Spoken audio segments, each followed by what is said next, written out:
Hello, I'm Zash. Welcome to episode 107 of my Steins Let's Read.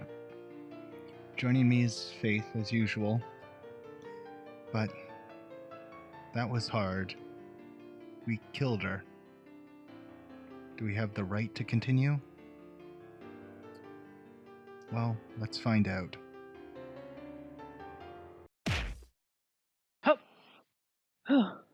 Let's get out of here. Don't give up yet, Uncle. Everything's gonna be fine. I promise. Hold on tight. I feel someone push me hard from behind. Next, they take the knife away.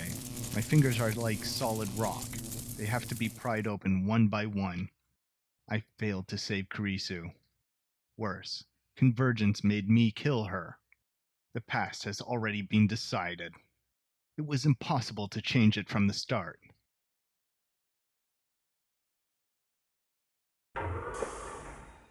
Someone drags me out of the time machine. I crumple on the spot, powerless to even stand. Whoa, you're already back? It hasn't even been a minute. Okarin? Okarin! Mayuri rushes over to me. She looks at my face in concern. But even her concern is too much for me to bear. Please, don't talk to me. Just leave me alone. Whoa! You're covered in blood! What happened? Get him a towel, Dad. And water. And some clothes, too. Hurry. An explanation, por favor! Just go already. Okay. Daru runs back inside the building. Are you okay? Hang in there. Don't die. He's okay. It's not his blood. Leave me alone. I don't deserve your concern. Save Kurisu? What a joke. Not only did I fail to save her, I took her life with my own two hands. 3 weeks ago, in this very spot, I killed her. I murdered her. No, manslaughter at the worst. Dad, it was an accident. Yeah. Now, if you stabbed Nakabachi, that would have been murder. It was actually self-defense. Like, he was true. really aiming to kill them. Like, that would have been true. self-defense. Not really, because he was unarmed at the point. Well, no, he had the screwdriver. He had a screwdriver. Yeah, so. And Kurisu's arm had already been sliced by him. Like. Yeah, it would be self-defense. There's no way to save her. There never was. Everything has already been decided. It's all the same as it was with Mayuri. The same. No matter how hard I struggle, the result will always be the same. We have a time machine. Shouldn't we give it another try? Nah, it's not that simple. No matter how many times I try, the results will converge on Kurisu's death. Even if I threw the knife away, Fight will find some other way to kill Kurisu. Maybe Nakabachi will kill her. Maybe he'll trip and push her down the stairs. Maybe she'll just drop dead for no reason. The cause doesn't matter. The effect will always be the same. It doesn't matter if I time leap or if I time travel. Going to the past can't change the result. Maybe a D-mail could shift divergence enough to take us to another attractor field, but there's no way to control what might happen. D-mail is a shot in the dark. It's useless. Useless. Everything is useless. There's nothing I can do. Nothing. Nothing. I can't save Kurisu after all.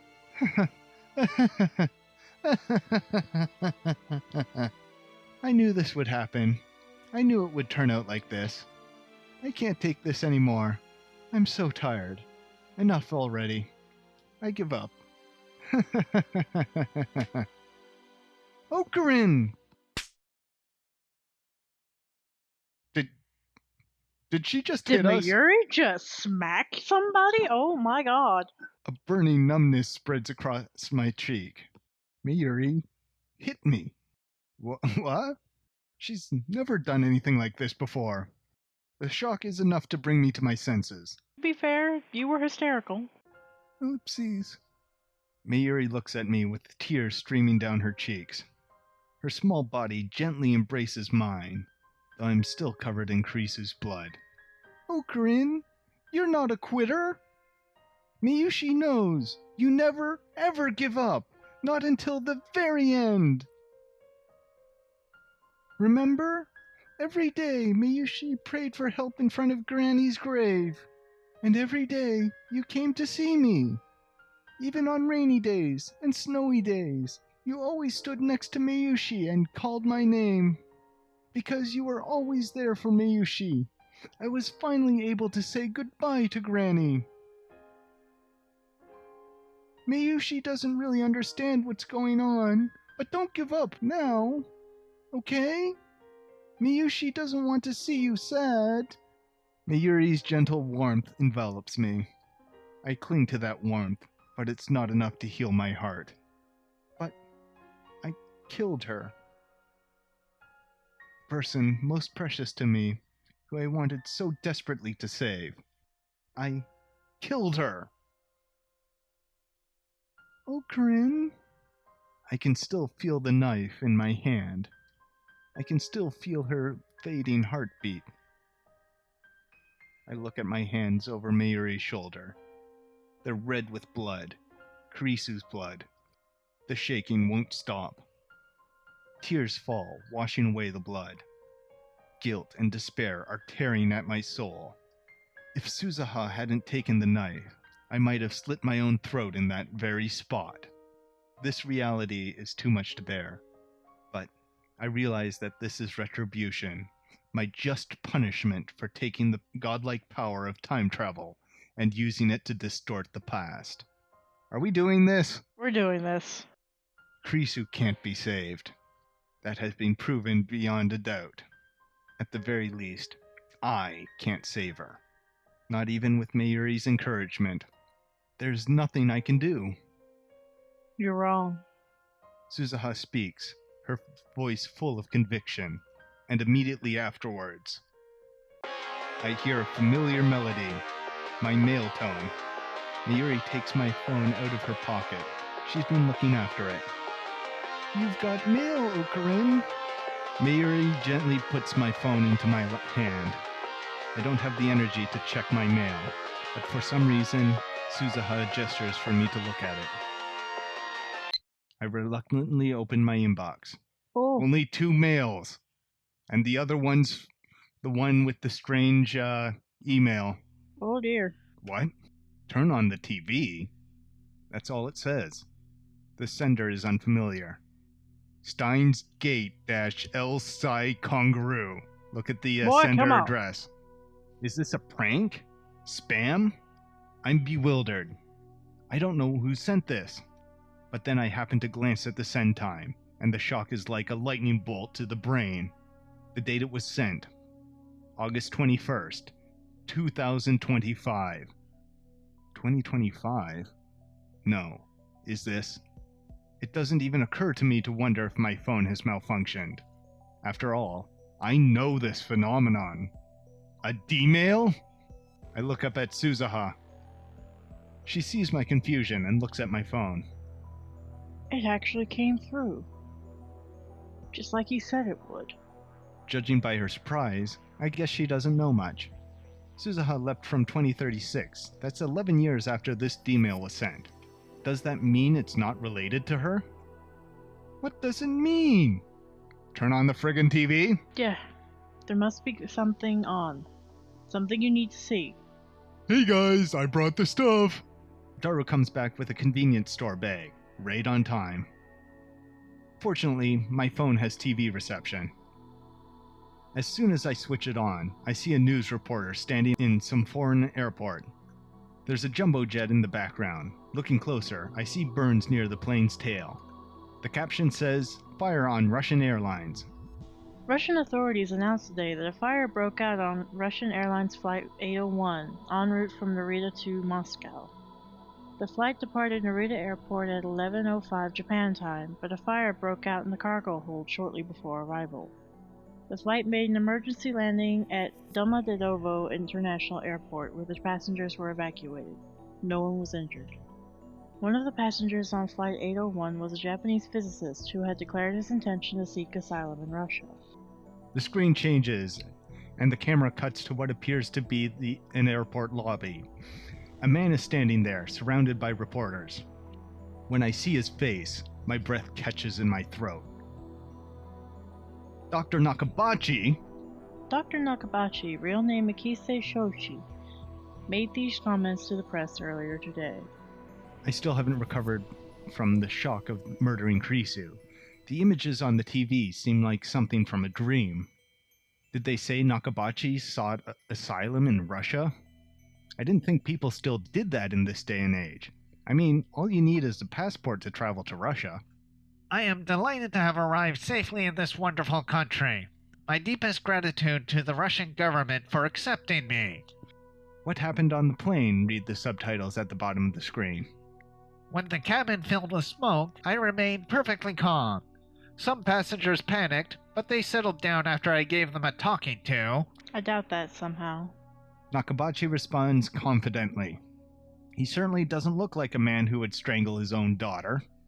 My compliments to the pilot for his safe landing. He is a hero, for he saved not only my life, but my historic thesis as well. The subtitles change to, is that the thesis related to your request for asylum? Nakabachi nods theatrically. Indeed, if this thesis had been lost, it would have set scientific progress back a century. This thesis will change the course of human history. What is your thesis about? This thesis describes the first practical theory of time travel. Do you understand? Time travel! I, Dr. Nakabachi, have succeeded where countless others have failed. Nakabachi's tone quickly grows feverish.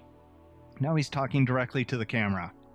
Moreover, he's not talking about the accident at all. He's just promoting his research. He presents something to the camera. It's the envelope. The one Krisu gave him. This envelope contains the future of mankind. Soon all of our dreams shall be realized. When I present this thesis to the scientific community, the world will change forever, and I will be known as the father of the time machine. I have no right to condemn Nakabachi for his actions, not when it was my hand who took Kurisu's life. But at the same time, I can't stop myself from recalling the words Kurisu spoke. That hurt, betrayed tone that triggered Nakabachi's violence. Stealing my work? I didn't think even you would do something like. Do those words not echo in his ears too? How can he stand there and present his murdered daughter's work as if it was his own, and look so proud of himself while doing it? I hear my teeth grinding in my head. Originally, this envelope was in my checked luggage. If it had stayed there, then it would have burned up in the cargo hold and humanity's dreams along with it. However, fate intervened on my behalf, as if God himself had decreed that my greatness should be known across the world. Nakabachi thrusts his opened hand to the camera. Behold the vessel of God's grace. Because this was inside the envelope, it set off the metal detector. As a result, I have to take the envelope with me on the plane. The pilot is a hero, yes, but the true hero, the savior of humanity's future, is this tiny figurine. Sitting on the palm of his hand is a lump of silvery metal barely 5 centimeters tall. Is that? No. Ah! Mayuri points at the screen. God. I look closer. That lump of metal in Nakabachi's hand. No. It's not just any lump of metal. Is that the Upa? It's the Upa! That's my metal Upa! Look, see there? It has Miyushi's name on it. Upa is a mascot character from the popular card game Rainet Access Battlers. You can see Upa merchandise everywhere in Akihabara, from capsule toys to phone straps and other accessories. But of all Upa merchandise, the most rare is the metal Upa. It's all coming together. Oh my god. The very same metal Upa that Nakabachi is presenting to the camera. Near the bottom of the metal Upa, I see cute letters written in bright red magic marker. The letters read, Miyushi's! Whoa, you're right. What's he doing with it? I dropped it during the presentation. I looked everywhere, but couldn't find it. So that's where it went. I can't get it back if it's all the way in Russia. Ellipses. I stare at the screen in disbelief. My body is shaking. Goosebumps break out over every inch of my flesh. I know what this is. The butterfly effect. 3 weeks ago, Mayuri dropped the metal Upa in the assembly hall of Radio Kaiken. That tiny figure, a mere child's toy, went on to decide the fate of mankind. It rescued the Nakabachi paper from the fire. And in so doing, it laid the foundation for World War III. Suzuha, did you know about this? Ellipses. Suzuha answers with a look of apology. Who sent that email from 2025? Whoever it was clearly meant for us to see the news about Dr. Nakabachi. Sorry. Sorry? About what? What is she apologizing for? Sorry for not telling you everything. But you needed to fail once.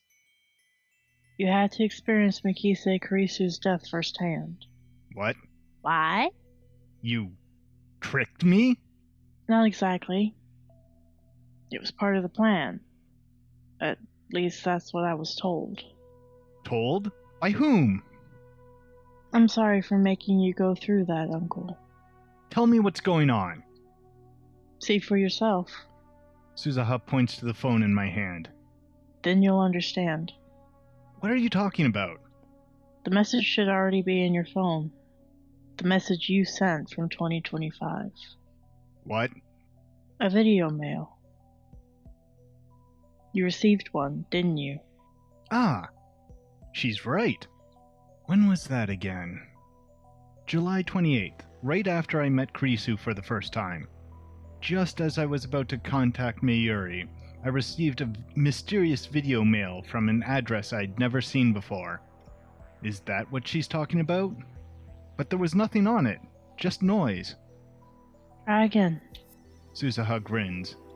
If you try now, after failing once to save Mikise Kurisu's life, you should be able to see it.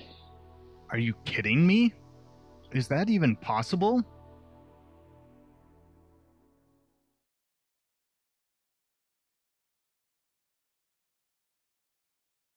I'm not convinced, but I check my phone anyways, just to be sure. And there, I find a saved video mail. When I check the sender's address, I realize that it's from the same address as the D-mail just now. So they're from the same person, and this person is me in 15 years? 15 years. 2025. The year I die, according to Suzuha. I sent this message on the eve of my death, a message to myself in 2010. Suzuha said that there was a plan to reach Steins Gate. Could that plan be in this video? Mayuri and Daru peek over my shoulder. I take a deep breath and press the play with a trembling finger. Nothing appears on the screen but noise. Nothing has changed after all. There's no hidden message or anything. The noise suddenly dissolves, revealing the silhouette of a man. It looks like the video was shot somewhere dark. I can't see the man's face. Unkempt hair, a lab coat, that's all I can make out. Is that you in 15 years? It has to be. Something about him just says Okarin. Really? Is that guy really me? My phone's tiny screen has become a window onto the future. I can't believe I'm about to hear a message from myself. Did you get my mail? Then go watch the news. If you already have, then keep listening. So that last mail was from him, from me. Doesn't feel real. Now this is literally Zash talking to himself. Yeah. You were foreshadowing something you didn't even know would happen. Greetings. It's been 15 years, I suppose you could say. Ellipses. Wow, your voice is so deep and cool. The year is 2025. I'm sending this video by process similar to D-mail. You dismantled the phone wave, so did I. But not 1 year later, I, which is to say you, turned back to time travel as my last hope. I've spent 14 years researching time travel. Along the way, I managed to design a D-mail transmitter that wasn't bound by the 36-byte limit. Handy? The fact that you're watching this means that you failed once to save Kurisu. It hurts, doesn't it? I know how you feel. After all, I went through it myself 15 years ago. That's right, I failed too. I've lived with that failure for 15 years. Do you understand why you had to fail? It was necessary. Necessary to give me the proper motivation. You failed to save Kurisu. You killed her with your own 2 hands. Your guilt, your self-loathing have driven me for 15 years. They gave me the focus I needed to complete my plan. Without your failure, you would not be watching this message now. As you know, this world line is subject to attractor field convergence. Time travel alone cannot save Kurisu. That is why you had to fail, to create the chain of causality that linked you to me. Because you failed, I spent the last 15 years researching time travel. As the revelations Nakabachi unleashed sped the world towards nuclear war, I continued my research in secret. Suzuha's time machine is the result. Although the finishing touches were Daru's and mine, its design was based on the theory that CERN first developed, and that Kurisu improved on in that world line you undid. Its model number is C204. C for Christina. I believe you understand what that signifies. Now that the causal link has been established, allow me to explain the final stage of the plan. The purpose of this plan is to change divergence and reach the unknown world line called Steins Gate. By the way, I'm the one who named it Steins Gate. You, of all people, know why I chose that name. Because it sounds cool. Isn't that right? There are 2 conditions you must meet to reach Steins Gate. First, you must save Makise Kurisu. Second, you must destroy the Nakabachi paper. Convergence won't let you change the past. No matter what you do, Kurisu will die. But rest assured, there is a way. You can save Kurisu. Listen carefully. On July 28th, the first you went to Nakabachi's presentation, blissfully unaware of what was about to happen. You must not change what the first you saw. Those events have been established. They are the result upon which this world line converges. However, there is room for deception. You don't understand, I know. Calm down. I'll explain. You're going to deceive yourself. The first you saw Kurisu lying in a pool of blood.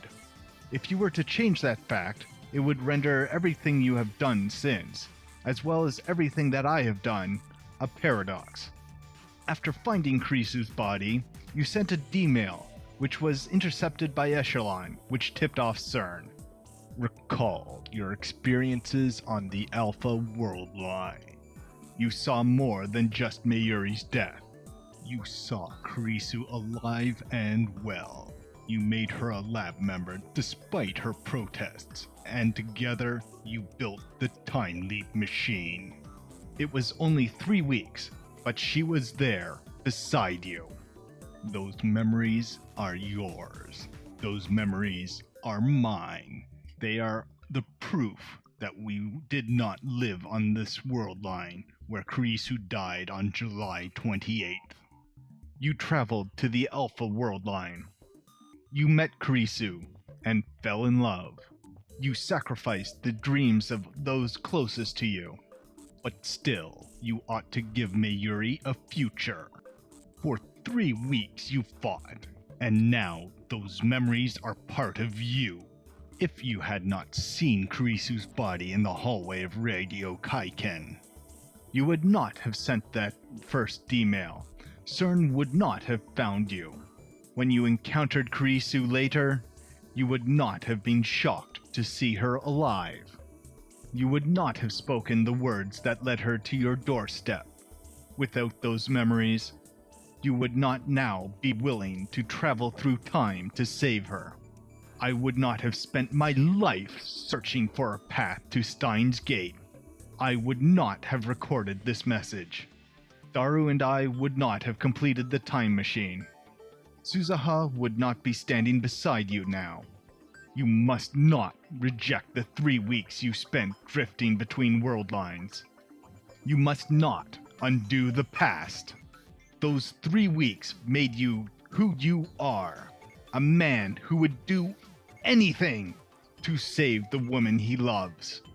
Your desperation made me who I am. A man who has given everything to make that dream come true. This moment would not be possible if not for the memories that you and I share. The man you were trying to create, a man who, with none of those memories to drive him, could never stand where you stand now. It all meant something. My preparations are complete. The rest is up to you.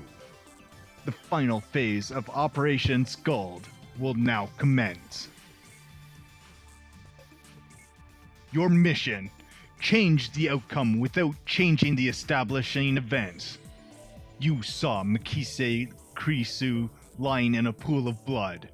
That has been established. But at the same time, only that has been established. Deceive yourself. Deceive the world.